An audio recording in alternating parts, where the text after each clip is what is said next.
Let's now duck up to the wonderful north coast of New South Wales and the Mayor of Byron, Shire, Michael Lyon. Thanks for joining us, Michael.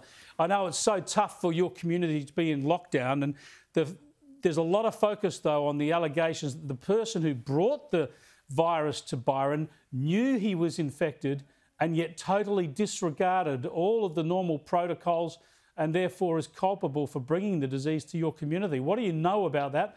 What can you tell us in terms of what you've been able to pin down and how your community feels about that?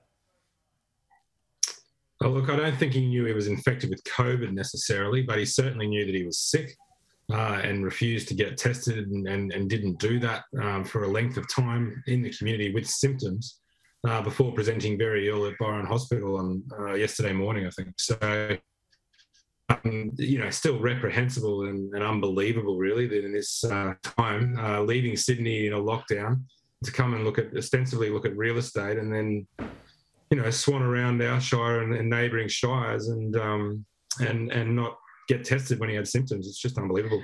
Yeah, from what we know so far, it sounds absolutely terrible. I've tried to avoid some of these witch hunts. Some of the times I think we've seen the media really be unfair, chasing people down because people don't deliberately get sick and spread the virus. But in this case, as you say, this man apparently shouldn't have even been going into Byron. And if he's very ill, obviously should have acted sooner and could have prevented a hell of a lot of pain for a lot of other people. It's pretty unbelievable. To add to that, he hasn't been checking in wherever he's been going. So no QR code check-ins, nothing like that.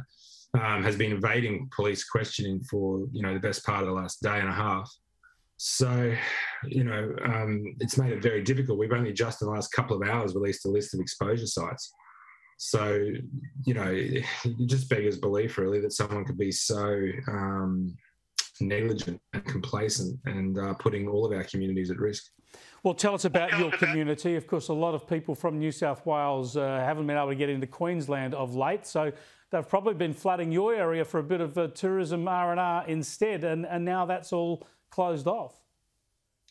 Absolutely, yeah. Look, we've had a lot of lockdowns, or been affected by lockdowns in Sydney and in Brisbane, Gold Coast, and that. So we've had disruptions to tourism and businesses and hospitality, etc. Anyway, but to be in our own lockdown situation now, it's hitting us pretty hard, and we really need to make sure that this 7 days is all it is, so we can get back out there.